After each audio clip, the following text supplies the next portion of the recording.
Alrighty, I think it's finally time we get another Renix update. So before I get into the meat and potatoes, all this VJO stuff, I just want to show some contact information that we have now. So if we come up to the Computadora, the best place to check out what's going on is to go to my Facebook page at Nick and Time Films. That'll show you everything that's going on, especially this first post. This right here will tell you the most up-to-date stuff that's going on. So you can click see more and see all the stuff on here, downloads, all that stuff. Yeah, great, whatever. And if you follow the page, you'll get updates for when I'm doing stuff, what's happening, all that stuff. Progress as it happens. You can be live, people. So yeah, if you want to check that stuff out, check the Facebook page. And check this out. If Facebook isn't your cup of tea, bam! Look at that. We got a website now, Nick in Time Design. Yes, sirree. So it's all under development. There's going to be some filler and some other crap, but all the important stuff is here. So we got our latest products, version history, all the old stuff. We got downloads, we got support, we got everything you need. So we got prices, we got descriptions, anything you can think of. You know, we got the history list here. You can sit here and click, and you'll get pictures and stuff like that. And it's top notch, man. It'll tell you everything you need to know. And if you need downloads, we got downloads. So we got our Renix updates. If you gotta update the REMs, we got some other documentation and some resources. Some really cool stuff in there. We also got support for like FAQ and other things. So yeah, check that out. Secondly, if the internet just, you still live in the 90s and you like email, well, we got email now. So there's a contact page on here, and an email too, which is nickandtimedesign@gmail.com. So you can email me for stuff on that, and we can get you going. There's also Instagram, but that I don't post as much of the REM stuff on there. So yeah, Facebook page or this awesome website. So yeah. Check that out, yo. Anyway, enough shilling, on to the shilling. So, let's talk about our product lineup. We've had a lot of development work going on lately in order to get something that I was happy with. So, I'm proud to announce the REM version 4.1 lineup. So we have our standard unit, which you guys are probably all familiar with. Little black box you can pop on the dash or whatever you want. Portable, easy to use, or if you're looking for something a little more factory fresh, we have a replacement clock panel version. So this completely replaces the panel that goes in the dash. It's got a clock in there, display, everything you need, plus more. Huh? Check that out. Yes, sirree, Bob. Here she goes. Okay. Ooh. Oh, lordy. That looks fucking tits. Holy shit. Wow. You know, I wasn't sure if I wanted one of these. Now I really kind of want this. Wow. That looks clean. My man. That is glorious. That actually looks really nice. I guess I can see why you guys kept bugging me so much for it. And here, I'll show you one of the bonus features in here. Some new code I added. Look at that. It actually measures the sync signal and has like a kind of sort of accurate speed. I mean, it's obviously down a couple percentages, but if you rev it, it goes faster. Tell me that's not cool, huh? Yeah, that looks clean. That's nice. Don't mind the stroker. She likes to run rich. Dick. Let's see what that oxygen sensor looks like.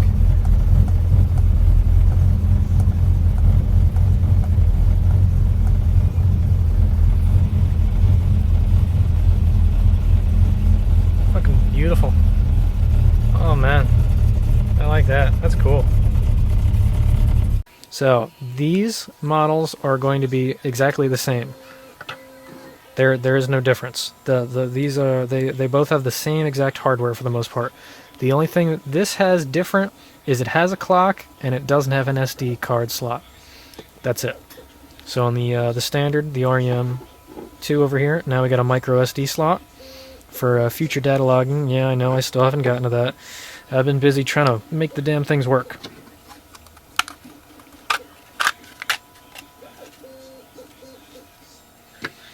So check that business outie. Looking pretty good.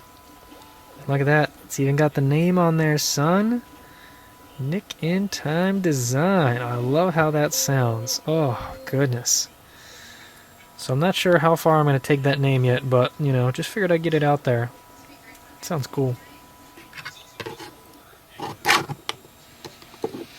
Okay. So yeah, you can get the clock version, or you can get the standard version, whatever you like. They both use the same hardware, they all do the same thing, everything is the same. We got our add-ons and our bonus features and all that stuff we'll go over in a minute. And on the adapter side, we have a couple new things. So, you can get your bone stock standard adapter, like one of these mamma jammas. You know, it just plugs into the port. You know, nothing special. Except, there's a surprise inside. So starting with the REM2s, we now have built-in support for 2.5 liter and 4.0 liter, both transmissions, auto manual on both. We can read all of the Renix, all of them. So someone was nice enough to send me an automatic 2.5 liter ECU from a junkyard, and I figured it out, and it's the same exact thing as the 2.5 manual, but even easier. We don't even need the switch. But that brings me to the switch. So if you have a 2.5 liter manual, you'll have to flip the switch in here in order to read data. If you leave the switch on and you plug it into the 4.0 liters, it turns a relay on, I think like the B positive latch. It's not going to blow anything up, but it's probably not a relay that should be on all the time, so, you know, make sure to not mess that up. Anyway, we could have that software controlled, but then we'd be losing a free line. And who doesn't want free lines? So, speaking of free lines, this right here is the in-out adapter. I've gotten an absolute ton of questions on the adapters, so let's go over the adapters. This is the in-out port of the fancy upgraded adapters. So we've got 3 slots, which we can use to access our 3 free pins on the boards. So if we come down into here, you notice we have our E3, E5, and E7, which go to the free jack pins up here. We have 3 of them that are not being used. So we've got some jumpers in here for direct contact. We've got some other jumpers for voltage dividers. So A1 can read up to like 18 volts. A2 and A3 could read 5 volts. And we got a big fancy feature here. A2 also has an op amp over here, so we can output 5 volt signals. Why is that exciting? Tuning. So we can do fake piggyback signals. I can read in the map sensor and then output a fake sensor voltage to the ECU and trick it into changing the fueling. Now that is extremely experimental and we're still getting to that, but it's there for the future. The future is bright. Okay. So when you order one of these in-out adapters, you can do 2 things with them. You can either read in voltages, so say you have some kind of sensor, like say the oil pressure sender or some other kind of sensor you'd like to hook up, like a transmission temp sender, an AFR gauge, you know, things like that. You can, you know, just run that as an input. So you can jump it, run your wire in there, and then into here. So you can read one of them up to 18 volts if you want, no problem. The other thing we can do is have outputs. So in these REMs, we can now control fans and other relays with this guy. So you notice the bigger holes in there, or the smaller holes I should say, we can put transistors in there to turn relays on and off, and you can control fans. So the way that this only works on the low side. We're not controlling the actual fan, we're controlling the fan relay. So you just plug the ground side of the coil of the relay, like that's probably like 86. You plug that guy into here, and then the transistor will bring it to ground. So it's just turning the relay coil on and off, which will then make the relay flip-flop. So yeah, if you want fan control, you need to tell me how many fans you want, and also if you want inputs set, because if you need an input, I need to jump one of those little solder jumpers. I don't know if you can see that. See those little rectangle pads? You need to jump those if you want inputs. If they're not jumped, then the output, then they just go to the center pin of the transistor instead. Because I figure that's going to be the more common option, is fan control. Okay, so on top of that we have one more adapter, which I've been getting even more questions about, and it makes me wonder why the heck I listened to people and made it in the first place. We have the reverse adapter. What do you think it does? Plugs in backwards. That's it. It plugs in backwards. Some people were talking about how they didn't like the adapter facing forward, and they'd rather have it face backwards for a more clean install. I said, okay, I'll make a small batch of like 20. And now every single time I get an order, what's the reverse adapter do? It plugs in backwards. Capiche? You can tell because of our little triangle doohiculars, okay? So this one plugs in backwards. It faces towards the firewall. Now the interesting thing is this is going to be a plain Jane adapter. There's nothing special inside here. So if you're looking for in-out support, you have to get a standard version, not the reverse version, because in here's nothing. I was nice enough to put some little things in there so you could access the free pins if you want, if you can get in there anyway. But yeah, there's no transistor support, so that's inputs only unless you want to do the fancy work and jam it all in there, Frankenstein style. Hey, look at that. Go on the Facebook page and you can see the difference. Forward, reverse. Just a quick tip. This is what the adapter looks like on the vehicle side. Notice it's got some wings on there. You can squeeze that out, right? Pull it through, flip it around. Hey, look at that. You got a reverse adapter now. You know, you want to save yourself $5. Just putting that out there. Okay, so anyway, those are that's not even all the features. Goodness gracious. Okay, so let's bring you over to the products over here so we can see what the heck's going on. Latest products, huh? Yeah, check it out. Website, yeah, buddy. All right, so these standard versions are going to go for $110. Okay, that is $110 shipped to U.S. customers. I ship international as well, but I charge shipping for that. That could be anywhere from like $22 to $34 depending where you're at. Yeah, I know it gets a little pricey. So this guy, $110. Upgrades from the previous REM2, the like the prototype batch. It's got an SD card slot and it's got some pins changed around, and we've got gold plating now. I forgot to mention that. Look at that, huh? Isn't that pretty? Yeah, buddy, we're professional now. Got the real name, the gold plating, everything fits properly. I had to make custom frickin' footprints for all these things, and they actually work this time. Oh man, that's good stuff. And for the clock panel version, this guy right here is $125. And yeah, that'll get you one of these beautiful panels right here. So this one had quite a few revisions because we didn't make a version 4. We just went straight to version 4.1. So the exciting thing is, now we have a USB port on the front, so you don't have to take it out to update anymore. Yay! It uses Teensy hardware now, so now things are like a million times better. Yay! We also got a smaller IC chip on here. I fixed the jack placement and added some cutouts, so now it'll actually fit in there properly. And pro tip, when you go to install this, make sure the wire is tucked in like that, because there is very, very little clearance. Notice that nice long streak of nothingness. That needs to be there, because that's where the dash is.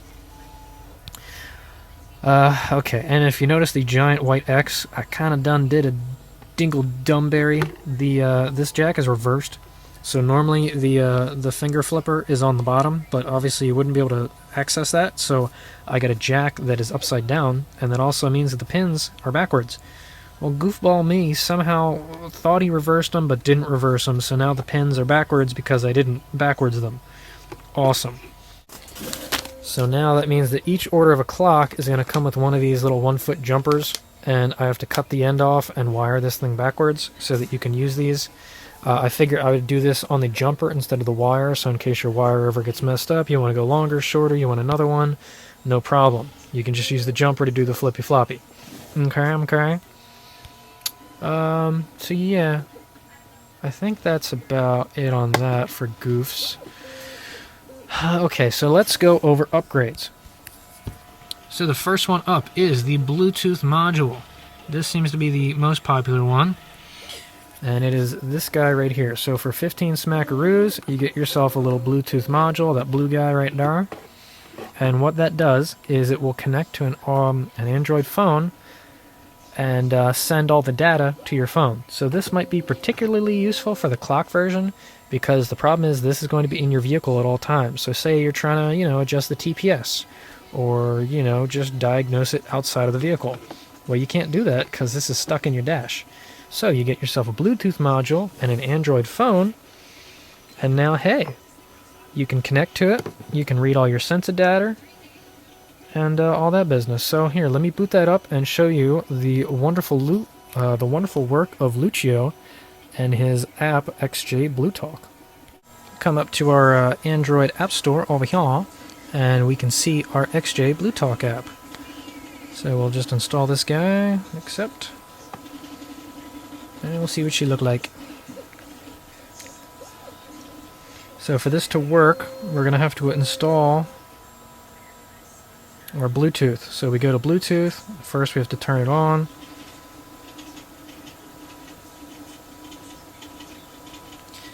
And then we will search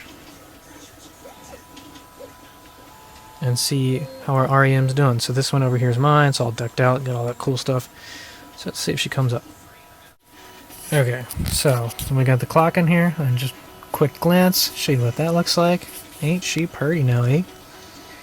Got that smoked glass in front, really makes that clock look beautiful. Okay, so we come over to our Bluetooth, and we find our scanner over here. Connect to that. Type in our code, which is just 1, 2, 3, 4. I know, real secure. Okay. And that should connect. So now we will go over to our XJ app. So we'll go connect, and we have to find our scanner. So if you got a lot, sorry about that, but it's the REM. Oh, motherfucker, stop. It's going to be our REM2 v4.1 scanner. And now we are connected. Alright, I forgot because we're not in a... Hold on, I know how to fix this. Alright, so something I need to make this a little easier. I might just tell it to do this all the time, but we go to Advanced Options, and here we go for Bluetooth. That's also where Gyroscope is, and later when we get to it, our extra pins, which I need to clean up and make it a little prettier anyway. Okay. So now then, we'll power cycle this. Okay, and now it should have started with the Bluetooth, so now we will try. And there we go, cool. Alright, so now we got our readings. You can see our -40s and all that stuff like that. Beautiful.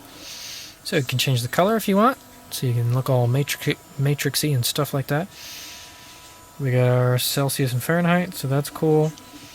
And if you click on any of these bigger buttons, it shows up on the bottom, so you can see a much better view of that.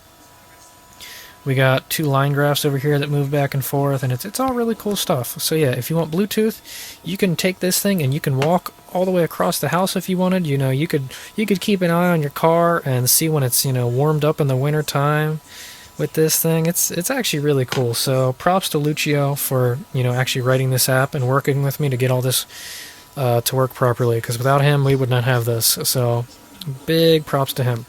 So that's the Bluetooth in a nutshell. Next up on the upgrade list is the Gyroscope module.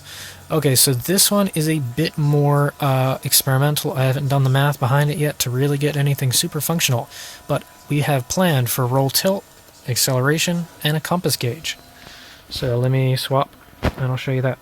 So a bit of a nerd alert on this. We're going to get a little into the math, but not a whole lot. So first off, let me show you.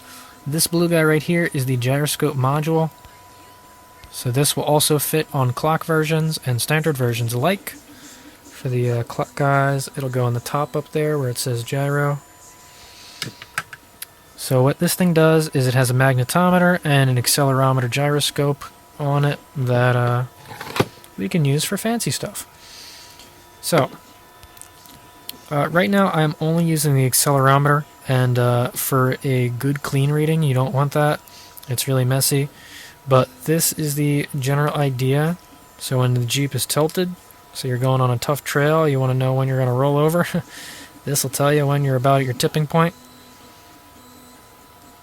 So we got our forward, backward, left, right. So I need to do a little bit of math here. I wasn't sure what I was looking at, because this is the accelerometer, and that's great, except it measures acceleration. So when you go back and forth, this number changes, and we don't want that. So we need to incorporate the gyroscope data. This is actually the compass data. I still need to work out that too. That's even more complicated. But to make a long story short, I need to combine the short-term accuracy of the gyroscope, because the gyroscope wanders over time. So, you know, when you go like this, if it doesn't have the proper I forget what it's called, scan time or whatever, how many times a second it updates its refresh rate. If it doesn't refresh quick enough, it's not going to catch all your movement, and over time it starts to lose track where it's at. But so the gyroscope is accurate for short term, and then we can use the accelerometer for long term to you know, keep it, you know, in bounds. It's called like a filter. You have to filter the data with some stuff, a Karman filter. Oh, it's a lot of freaking work, but eventually I'm going to get that to work. It's, you know, it's on the list. So if you want to get one of these, you can. They're pretty cool. I got some cool ideas for them. I just need to do the math and sit down and code. I've been too busy building. This stuff takes forever. So yeah, that's the gyroscope. Okay, so next up is the SD card or micro SD card slot for the clock models. So like I said, I didn't include one. I didn't include a slot on the board because it wasn't going to be easy. On this, it's real easy. We got a hole right there. You pop yourself a little micro SD slot in there. Great. That's going to be used for data logging. So I'm going to have a couple different ways that we can record data on the fly. So it'll be in a comma separated value, CSV. There'll be CSV text files, and then hopefully we can open them up in Excel, or maybe someone can write a program for me, or I don't know. And depending on how the developer Lucio is feeling, he was wondering if he could do some kind of data logging or at least graphing on the Bluetooth app, but that's all him. He programs the app, so I just give him suggestions. So if he wants to try to figure that out, hey, that'd be awesome.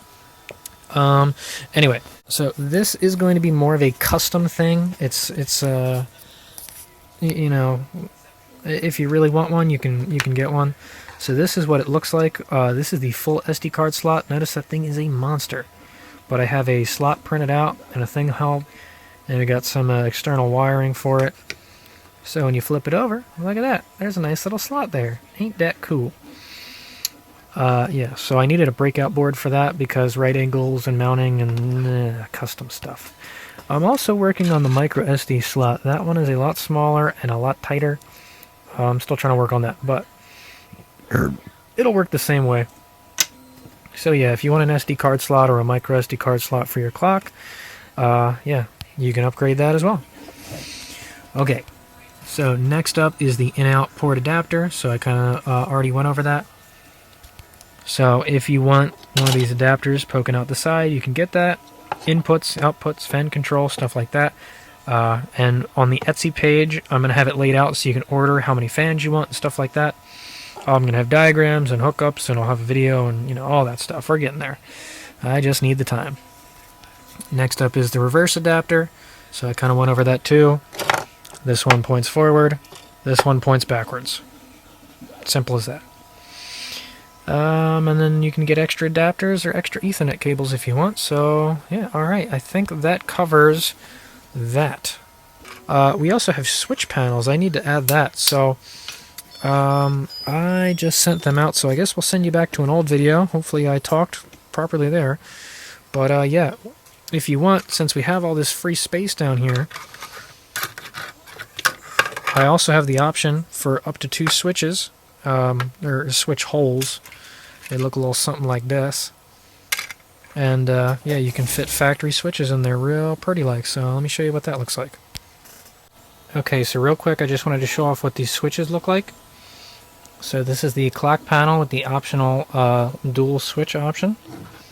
So it's got 2 cutouts, and it can fit factory switches, and it can also fit aftermarket switches, which, cool enough, actually use the same hole size. Now the only thing I notice is this one has something that sticks out a little bit, so it is slightly bigger than the gap. So I could try to cut out some of the plastic so that it would fit flusher. The only thing is a little bigger, so it's slightly more annoying to try to go in here and hit the switches. It's not impossible, but you know, a little bit of a room difference there.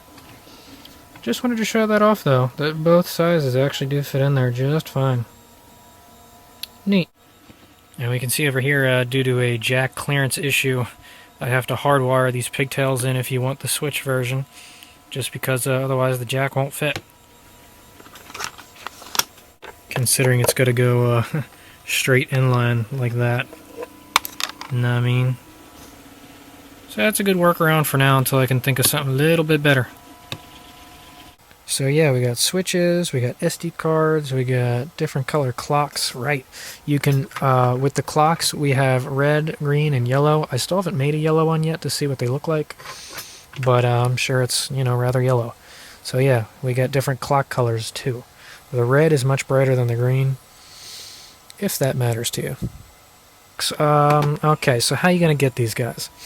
It's been a while. This development cycle has taken a lot longer than I thought it was going to. There were lots of problems I had to figure out, especially with the clock. This goddamn clock, man, this drives me up the wall. Absolutely bonkers, bananas, and everything in between. Nothing but frickin' issues with this. But I will tell you, when this thing's installed, it looks gorgeous. It is absolutely beautiful. So I guess it's good that I stuck with it and, you know, powered through to get a product that actually looks good. But yeah, so I am currently building these things. I'm finishing up pre-orders. I actually finished all the standard pre-orders, and I'm working on the clocks. I think I got almost half of them done. So I have 50 of each board. When I run out, I'll order more, so we can just keep these going. I printed out a bunch of adapters ahead of time, so I can kind of stay ahead of the track, but yeah. If you want one, if you want to be on the list, you know, you don't want to try and sit there and see if you can catch a sale, pre-orders, man. Pre-orders, pre-orders, pre-orders. You are guaranteed to get one of these as long as I have stock.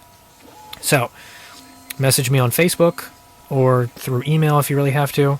And yeah, we can get you set up through PayPal and get one of these to your door whenever you want.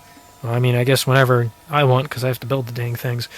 But the first sale isn't going to be for a little while. Maybe the first week in November. We'll see. I have to build them. It's not bad. I can build 6 of these in 2 hours. I haven't timed these yet, but they take a little bit longer. So I should be able to pump these out fairly quickly. We're really just waiting on the printer. This clock panel takes 3 hours to print. 3 hours. Absolutely bonkers. This, yeah, it takes forever.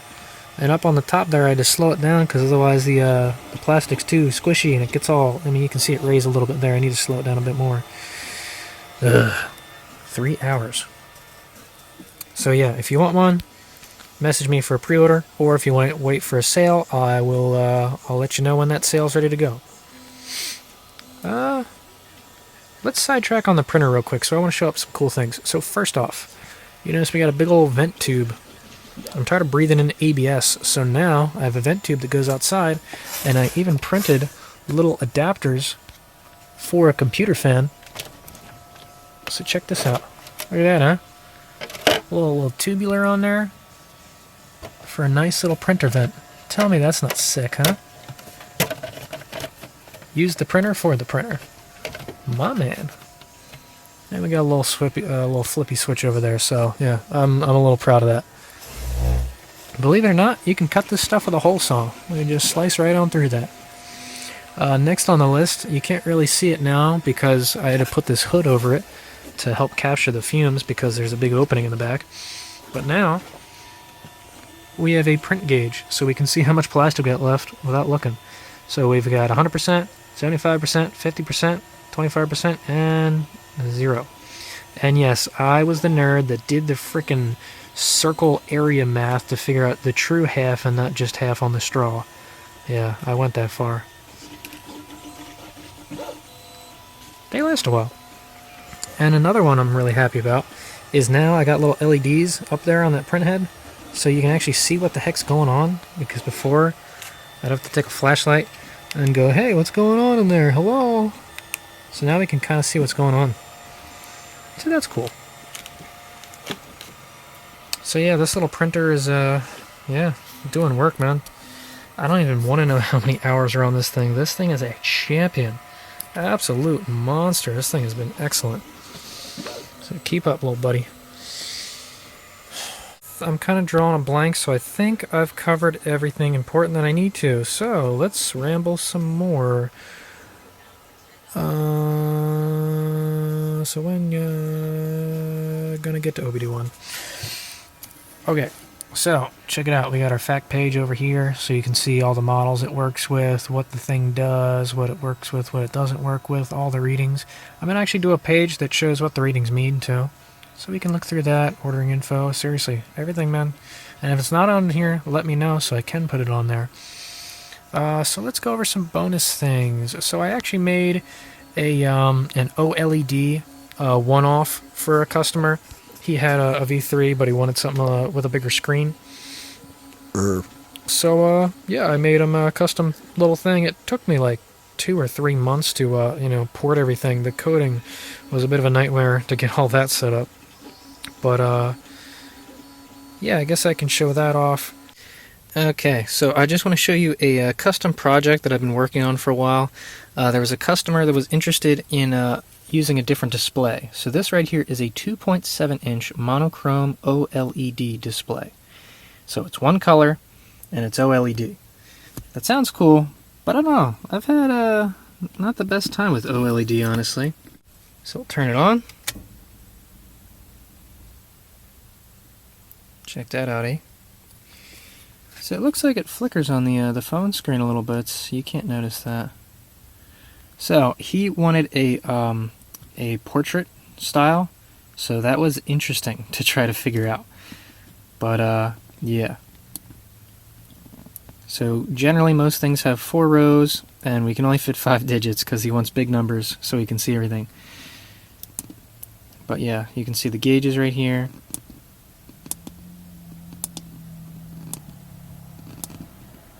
Actually, I'll start it up just so you can see what this looks like.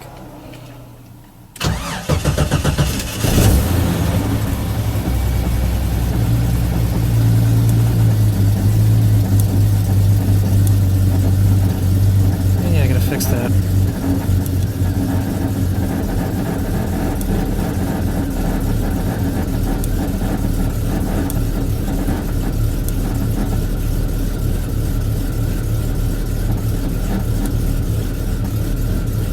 With me, partner.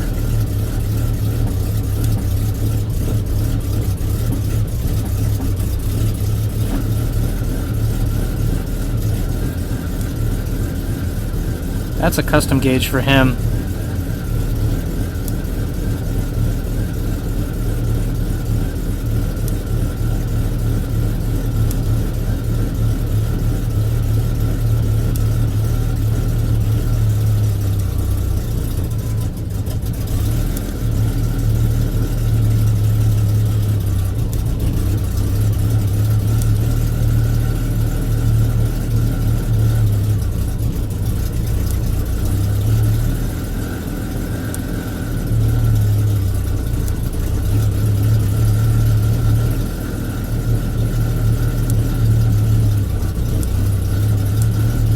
There you go. You get an idea of what all that stuff looks like.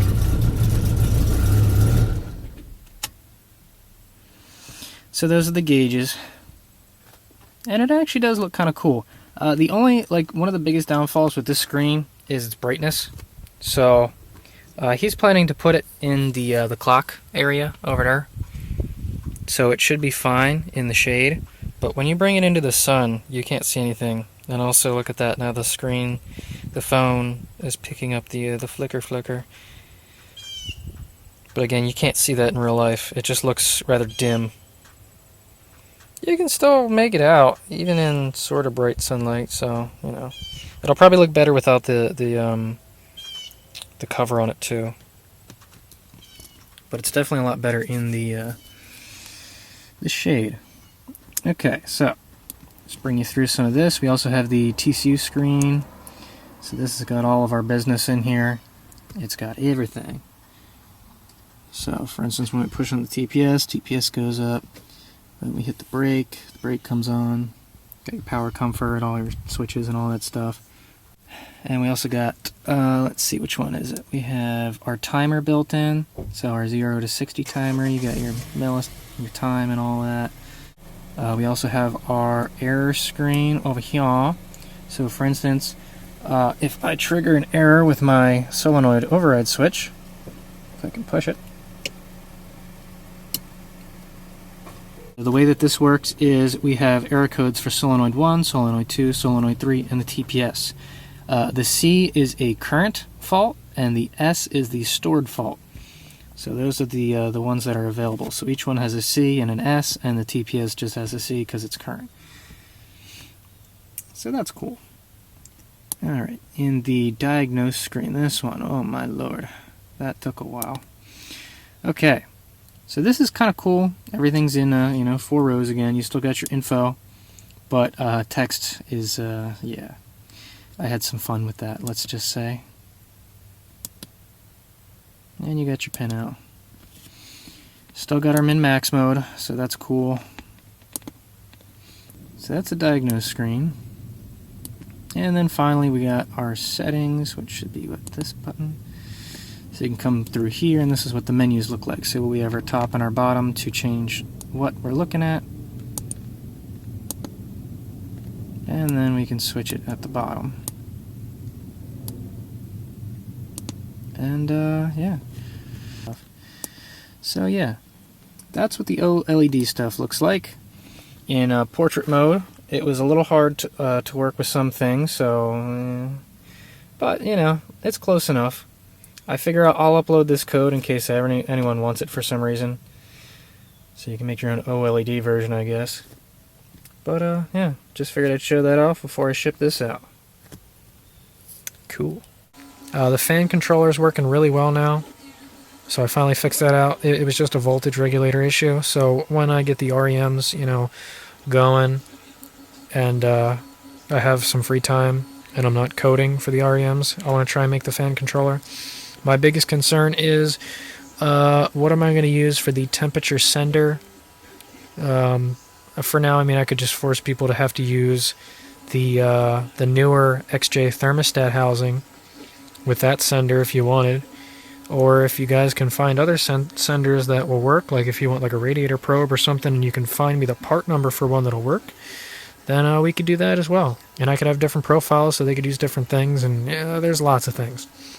That's still majorly under development, but my my alpha prototype does work okay now. Doesn't overheat, doesn't freeze, so yeah, voltage regulator to the rescue.